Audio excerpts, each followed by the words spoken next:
Quem já não teve um caso desse, de um central unitário para resolver? E aqui eu vou mostrar todas as informações, todo o protocolo que a gente faz, mas desmistificar um ponto de vista desses centrais unitários. Eu vou mostrar como que se resolve um caso desse no mundo inteiro. Quando a gente pega os livros, quando a gente vai assistir uma aula no congresso, como é que esses casos chegam ao limite do ponto de vista de performance. E aí a gente vai questionar um pouquinho o que na clínica diária a gente pode fazer para chegar lá. Então vamos lá. Quando você pega um caso desse, o paciente chegou para o meu sócio, para o Dr. Zé Roberto, que estava insatisfeito com esse elemento 11, e o que fazer? Aí no caso era uma resina antiga, não foi feita pelo Dr. Zé Roberto, mas que a gente ia ter que mudar. A gente tinha um pouco de noção por translucidez e olhando pela língua como é que estava a estrutura do dente. Era um dente que parecia que estava com uma alteração de cor, mas a gente não sabia exatamente qual era a alteração de cor. Mas a gente resolveu, por conta dessa discrepância da cor do dente natural e a cor que o dente estava, que a gente ia partir dessa faceta de resina composta para uma coroa metal free, e a gente ia terminar de tomar essa decisão, a hora que terminasse de preparar, para a gente ver qual que era a estrutura de fundo que a gente ia enfrentar para fazer o contraste com a nossa restauração. Então, aqui eu vou atentar aos desafios e não ao protocolo mesmo de preparo para coroa livre de metal. Tá? Ela foi feita um preparo clássico com um chanfro largo, no caso foi de 1.2, 1.3 milímetros, porque vocês vão ver que a cor, apesar de estar desfavorável, ser uma cor, um dente escurecido, ele ainda estava naquela cor. Para quem for ver outros vídeos nossos a respeito de discrepância de cor, ele ainda estava nos dentes escurecidos favoráveis, que é daquele um caramelo que dá para disfarçar bem com sistemas que têm boa opacidade. É óbvio que os passos todos das coroas, né, dos preparos de coroa, primeiro você vai ver a discrepância de cor, a cor que está a dentina de fundo e a cor final que a restauração vai pedir, né, olhando para o dente do lado, e aqui já cabe uma primeira quebra de paradigma. A gente leva muito em consideração, nesses casos, a gente vê muito os clínicos falarem, não, o caso unitário é os piores tipos de casos que tem para fazer, um central unitário, a pior coisa em odontologia, mas eu não acredito que seja a pior. O desafio é completamente diferente de fazer uma reabilitação. Qual que é o desafio do unitário? O desafio do unitário é mapear a cor e fechar com a cor do dente natural, mas toda a informação está lá, morfologia, textura, volume de dente, translucidez, está tudo lá. Você só precisa aprender a ler e ver se os materiais que você tem na mão conseguem entregar aquilo. E uma reabilitação, tem problema de cor? Não, mas tem todos os outros problemas de morfologia e de função. Tem que colocar os elementos tridimensionalmente no lugar, tem que fazer todas as guias funcionais, as relações de intercuspidação, sem alterar significativamente a ponto de gerar iatrogenia no sistema estomatognático. Então, os desafios são diferentes. Voltando para o nosso unitário, uma vez que você entende que os preparos de coroa são feitos, primeiro calculando a discrepância de cor, depois o espaço, para criar um espaço uniforme, 360 graus daquela tua restauração de material, para não ficar áreas muito finas, muito grossas. Para estabelecer forma de retenção e forma de resistência, para quem não lembra, a forma de retenção é aquilo que vai fazer com que a peça não se desloque verticalmente, não saia, descolhe do preparo, ou a forma de resistência é aquilo que vai fazer com que a peça estabilize horizontalmente, ela não rode no preparo. Então, se você entende como que você vai conseguir cada um desses critérios para o preparo de uma coroa, é isso que a gente vai ver nessas várias etapas que a gente segue. Aqui o paciente chegou, a gente já tinha planejado a coroa, aqui é o Dr. Zé Roberto criando os sulcos, né, de orientação de profundidade, pegou uma broca aqui que já dava 1,2 milímetros de profundidade, marcou ela ao longo da face do dente. Né? Tem vários protocolos, tem protocolos que começam pela vestibular, tem protocolos que começam pelas proximais. À medida em que você está avançando nas proximais, as brocas têm que ser mais finas para romper o ponto de contato sem tocar no dente adjacente, né, para proteger. Num segundo momento, já faz os sulcos de orientação e já desgasta a incisal. E aí você pode vir com umas brocas mais volumosas para fazer o desgaste e ligar aqueles sulcos de espessura de desgaste. À medida em que vai para proximal, sempre mudando para brocas mais finas para você não tocar no elemento adjacente, né? O que você não quer quer deixar aquele esmalte intacto dos dentes adjacentes. E à medida em que você vai abrindo espaço, aí você pode aumentar o calibre das brocas. Bom, mas eu fiz aqui um apanhado geral rápido, só para a gente lembrar de alguns passos de preparo. Vamos para a palatina, a mesma coisa. Aqui o do Zé Roberto desenhando aquela parede axial da lingual, que é super importante para a fricção do preparo, né, para ter retenção.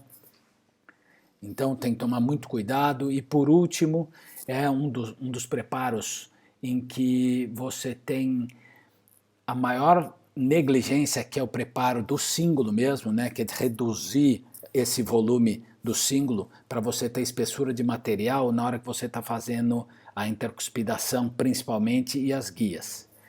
Depois disso, colocando o primeiro fio para estabelecer o limite da margem gengival.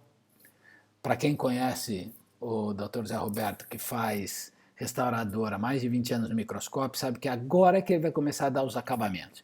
Então, com brocas de granulação menor, F, ele vai com as borrachas. Eu vou passar aqui um pouquinho mais rápido. Agora ele começa a arredondar com as multilaminadas, arredondar a superfície toda do preparo para facilitar a moldagem, para facilitar o vazamento do gesso e todas as etapas subsequentes. Agora ele vem com uma broca só para o polimento ali das margens. Se vocês acham que ele acaba aí, não, ele ainda vem com cortante manual, ainda vai com brocas mais finas para depois ir com borracha. Então é o clássico, é o cuidado clássico. A hora que você pega isso como técnico de laboratório, dá vontade de dar o máximo para atingir o máximo de performance, porque o clínico já fez a parte dele. As borrachas, então terminando os polimentos todos. Então depois de feito o preparo clássico, espero hidratar um pouco. O ideal depois vocês vão ver, porque nesse caso a gente capturou um problema que acontece na grande maioria dos unitários. Mas lá, o preparo pronto foi feito, esperou hidratar um pouco, foi feito escala de cores da cerâmica que a gente ia usar, dos engotes, para a gente ver qual que era a discrepância e que engote que a gente ia usar para neutralizar aquela discrepância de cor.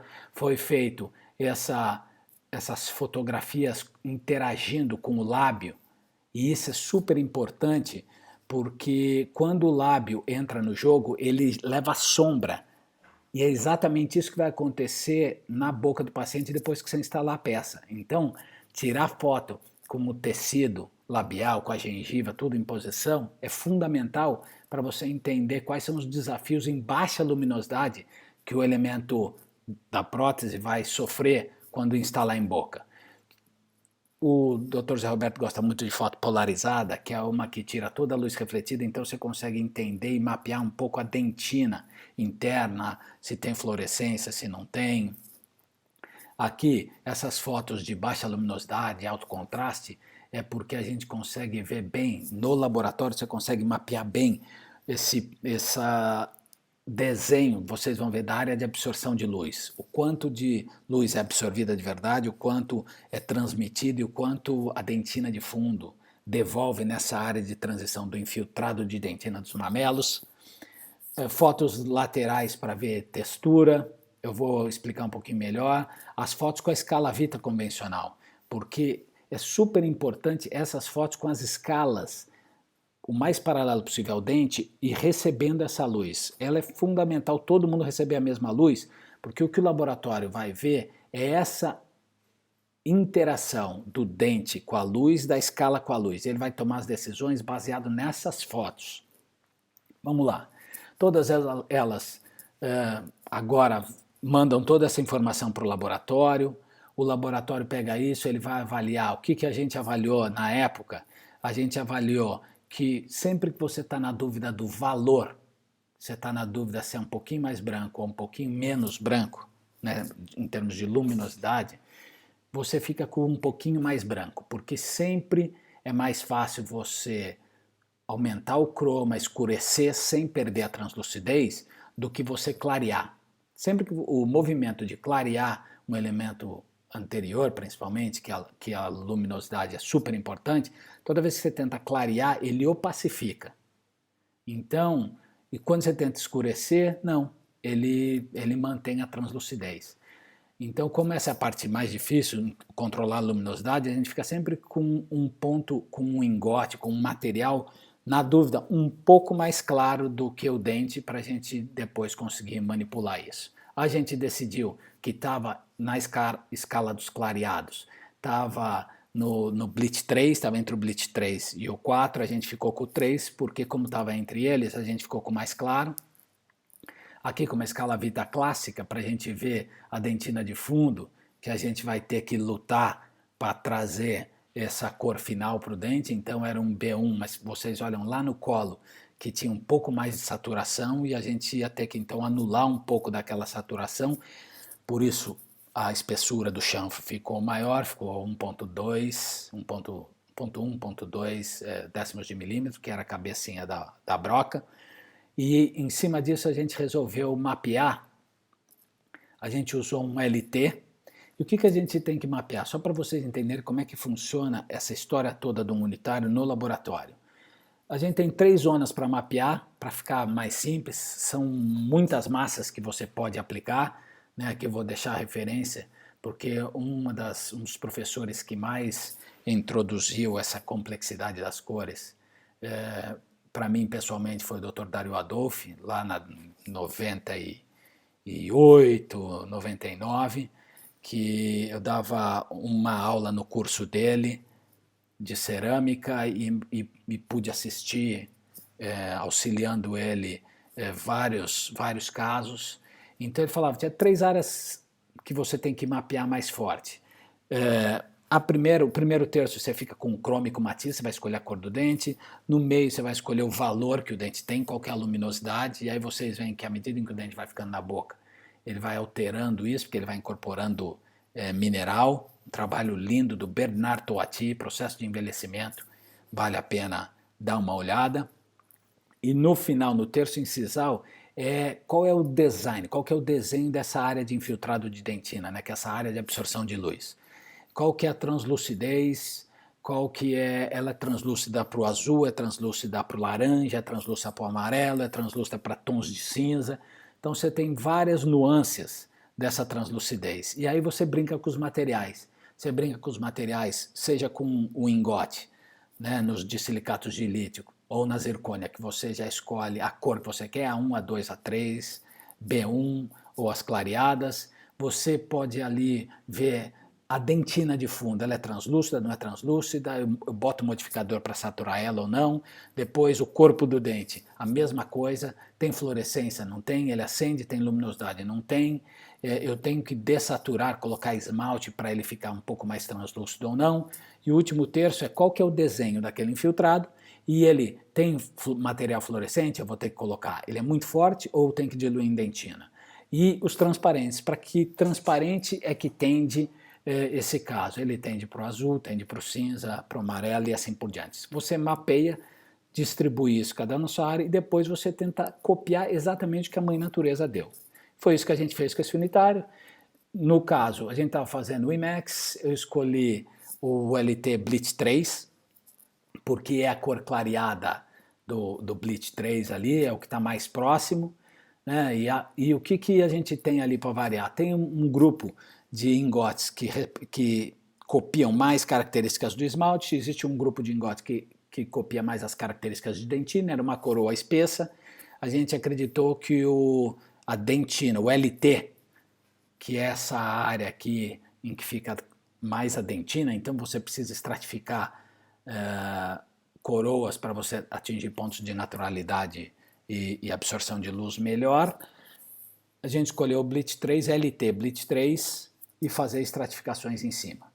Então é mais ou menos ele ia dar essa luminosidade aqui como base e a gente ia estratificar o resto com dentina. Só para entender essas famílias aqui de silicatos de lítio, se você pega o MT, que está na transição entre esmalte e dentina, ela te dá mais ou menos essa passagem de luz. É claro que é difícil estabelecer isso como base para tudo, porque depende da espessura, ele mais grosso bloqueia mais, ele mais fino, mas naquela média que você vai ter um 0,3, um 0,5, 0,7 décimos de milímetro, é isso que ele vai fazer. Ele ainda deixa um pouco do fundo aparecer. Aí o LT, já a partir de 0,5, ele bloqueia mais, MO e HO muito mais. Na outra contrapartida, o HT e o Opal vão deixar vazar mais luz. Como aqui a gente estava trabalhando com uma discrepância de cor um pouco mais acentuada, a gente usou o LT. E vamos lá. Usando o LT, eu resolvi aqui, pegando a escala Vita, ainda misturar uma dentina de B1, porque tinha um certo croma aí dentro da estrutura do dente, na primeira camada, com um Blitz 4, que era para manter essa saturação. Depois, no meio do dente, vim com Blitz 3, que era aquilo que a gente viu e vê aqui no meio da escala. De novo, se a gente está na dúvida, a gente fica sempre com um ponto mais claro, porque é mais fácil escurecer.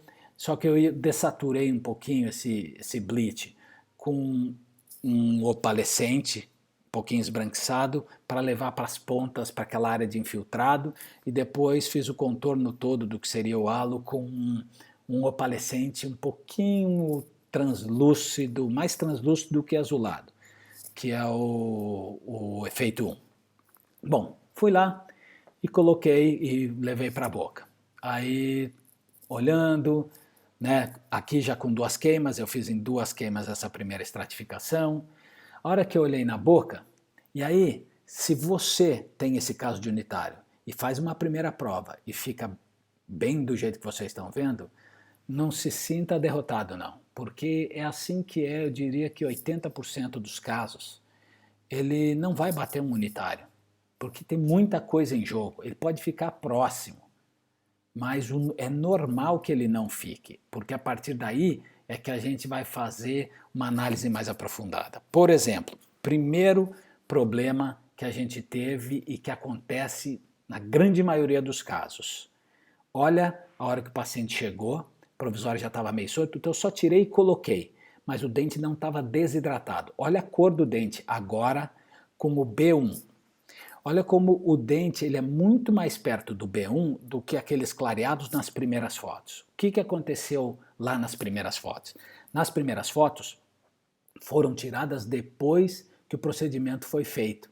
Depois do preparo é que a gente tirou aquelas fotos. Então o que você tem que fazer se você vai fazer um central unitário? O primeiro procedimento que você vai fazer no paciente é mapear a cor. Porque a hora que ele abre a boca, 1 minuto e meio, 2 minutos depois, o dente já está desidratado. A cor do dente já está alterada. Imagina para fazer um preparo, meia hora, que seja 15 minutos. O dente já não tem a mesma cor. E ele pode demorar de 5 minutos a 3 dias. 2 pelo menos para voltar à cor, dependendo do grau de desidratação e o quanto tempo demora para recuperar. Então, não deixa para mapear a cor lá no final. Mapeia como no primeiro momento da consulta. Depois, prepara, faz tudo que tem que fazer e tira a foto de novo. Mas olha agora como está muito mais perto do B1. E a hora que a gente fez a prova, olha a cor que foi. Falei, tudo bem, está mais perto do B1, deixa eu saturar um pouco. Vou lá, queimei mais 2 vezes, tirei um pouco mais do que a última camada, tirei umas 2 camadas, coloquei dentina de B1, mudei a saturação, mantive a translucidez e fomos para a boca de novo. Olha lá, já estamos na segunda prova. Segunda prova eu coloco e falo assim, beleza, mais claro, ótimo, é isso que a gente quer, que ele fique um pouquinho mais claro para depois poder só mexer com stain ou mexer com alguma... Né, a própria queima, a gente faz uma queima um pouquinho mais baixa para ela não perder a propriedade ótica do material. A gente quer que a propriedade ótica do material atinja na hora do glaze. Então você acelera um pouco as queimas para ele ficar um pouquinho menos translúcido, um pouquinho mais esbranquiçado, para depois você atingir o máximo de performance lá em cima. Então a gente já estava na quarta queima, provou, já ficou melhor, né, o croma e o matiz aí do dente, já é a segunda prova. Aqui uma vista mais próxima, como no primeiro momento a gente focou mais na matiz e no croma, que já está chegando mais perto, a gente esqueceu da área de absorção de luz, de detalhar, né, as incisais e o desenho dos mamelos, fizemos aquela estratificação genérica e vamos lá, vamos ter que mexer de novo, agora focando mais na área de transição, ali nos incisais, do que no resto dos dentes. E aí vai mais uma queima, só para mapear essas incisais. E aí a hora que colocou as incisais, dá para ver na prova duas coisas. Primeiro que a incisal do dente natural ela é um pouquinho azulada e não acinzentada, que foi a que eu mexi aqui, mas o pior da história não está aí. Depois de 5 queimas nesse elemento, a cervical começa a baixar a luminosidade, começa a ficar mais acinzentada, porque ela começa a ficar mais translúcida à medida em que você vai queimando a cerâmica. Já na terceira prova, deixa uma tomada de lado, vocês vão ver que a incisal acinzentada, na verdade no dente natural, ela é bem opalescente, bem azuladinha, mas o pior é que na cervical ela começa a baixar o valor. Esse é um problema natural que o IMEC Ceram tem, mas que você tem que levar em consideração e tem como você compensar isso. Eu vou mostrar mais adiante. Nesse caso, a gente parou e pensou, e agora? Continuar fazendo esse aqui. Daqui para frente é ladeira abaixo. Essa cerâmica vai perdendo luminosidade, esse central. Então eu falei, quer saber?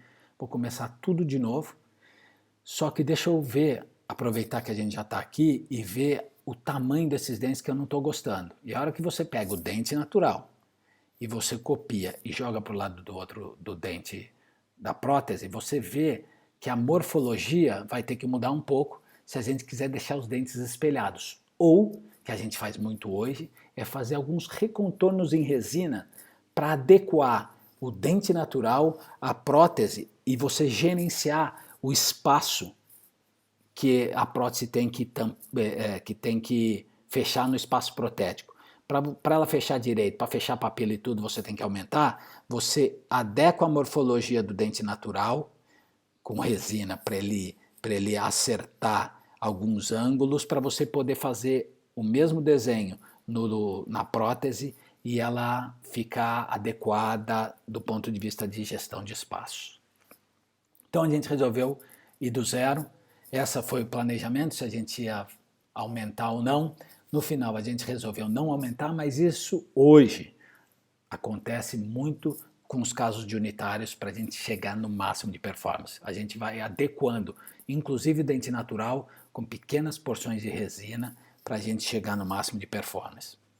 Nesse caso, a gente tentou fazer ele intacto e copiar no dente natural, vocês vão ver no final o resultado. E começou tudo de novo. Voltei para a bancada do laboratório. Aqui vocês podem ver o que aconteceu. A pastilha, a gente mudou a pastilha de LT para MO, uma mais opaca ainda, para neutralizar, à medida em que fosse queimando, conseguir neutralizar aquela discrepância de cor da dentina de fundo, do dente natural. Eu mudei a cervical, falei para vocês que o IMEX tem a tendência de baixar o valor à medida em que ele vai queimando, ele vai acinzentando e ficando translúcido.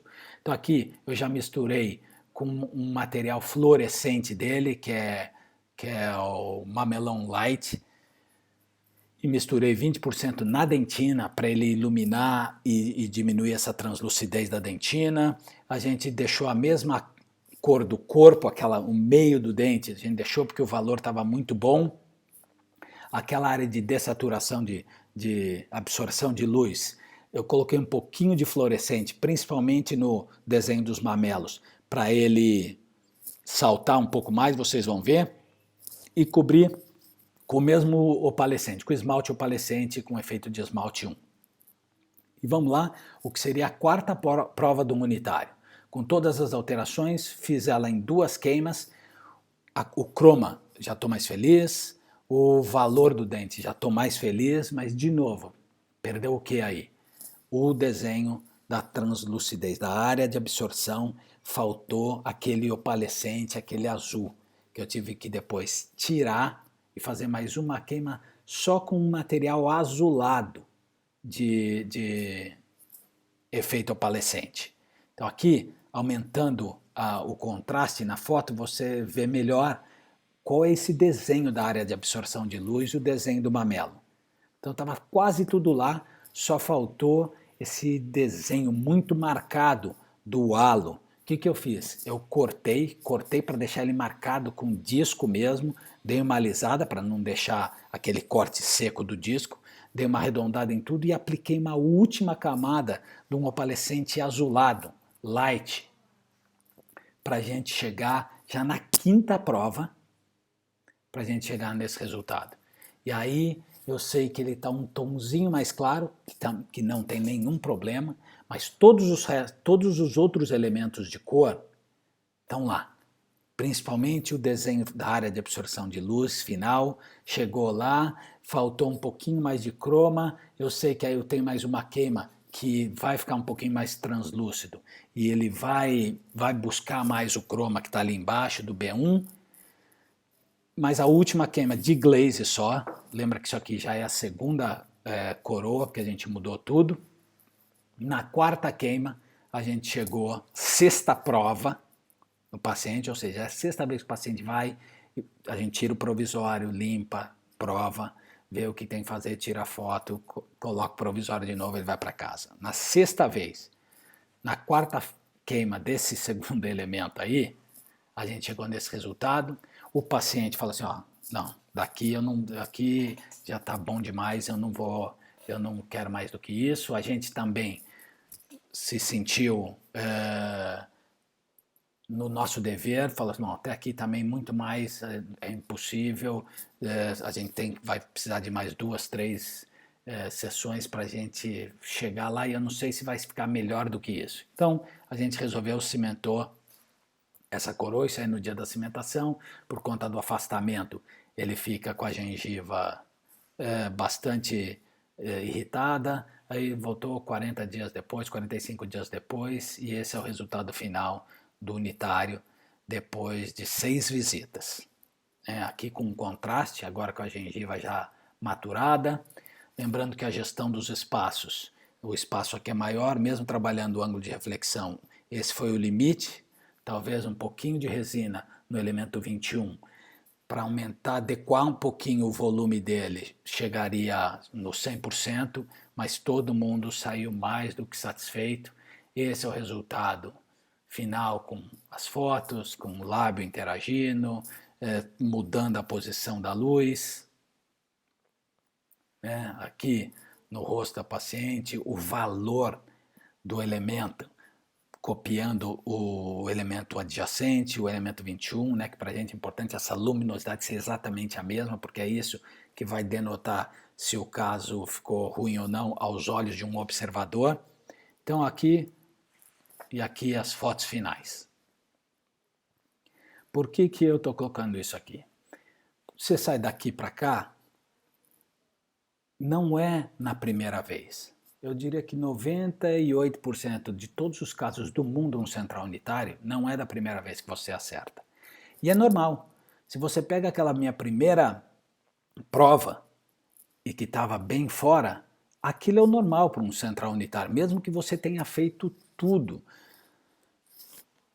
O laboratório mapeando tudo, estratificado, é dali para frente é que você vai entender a cor de verdade, que o ceramista vai entender as massas que ele colocou, a profundidade, o volume, o quanto ele mexeu e o resultado disso em boca, né, interagindo com a dentina de fundo. O que eu percebo que os melhores profissionais do mundo, eles estão vinculados com o resultado final, não com o esforço. Então, muitos casos em congresso que você vê o antes e depois assim, o que você não consegue ver, porque normalmente os profissionais têm ali 20 minutos, 40 minutos para falar de 4, 5 casos, eles só vão mostrar o antes e o depois como se aquele processo fosse natural acontecer daquele jeito. Não. E é natural acontecer desse jeito. Então você tem um unitário que na primeira já ficou próximo, considere-se um vencedor. Vocês vão mapear e você, o laboratório e o paciente vão estabelecer qual que é o limite que vocês querem de esforço. Quantas idas e vindas até chegar num resultado em que está todo mundo satisfeito com as expectativas supridas. Esse é o ponto. É o quanto que vocês querem continuar até falar, não, agora chega, isso aqui é o suficiente. E se isso acontecer, celebra. Porque essa é a realidade de um dente unitário, principalmente um central na bateria anterior. Ele é resultado de muito esforço, por isso que inclusive os valores para um central unitário têm que ser muitas vezes repensados. Porque depois da segunda, terceira consulta, quarta consulta, se você não calcular direito, pode ser que dali para frente você está perdendo dinheiro pelo operacional do consultório, pelo operacional da clínica e do laboratório. Está todo mundo perdendo dinheiro. Eu queria só deixar essa realidade para vocês verem, para não se frustrar quando pegarem um unitário e demorar 2, 3, 4, 5 sessões e não achar que você é um derrotado, porque acabou de vir num congresso e mostraram 5 casos de unitário e os 5 ficaram perfeitos. Eles ficam, mas às custas de muito esforço, às custas de muita dedicação, e muitas vezes você paga o preço para isso acontecer. Mas essa é a realidade nua e crua da odontologia, que eu falo que ela é 99% transpiração e 1% inspiração. É que você nasceu com o dom e aí deu certo. Mas mesmo dar certo, nunca é de primeira. Sempre é com um esforço repetitivo. Espero ter ajudado, ter desmistificado essa relação dos dentes unitários na bateria anterior. Um abraço para todo mundo e vão ficar aí os próximos vídeos com informações complementares a respeito dessa problemática clínica. Até mais.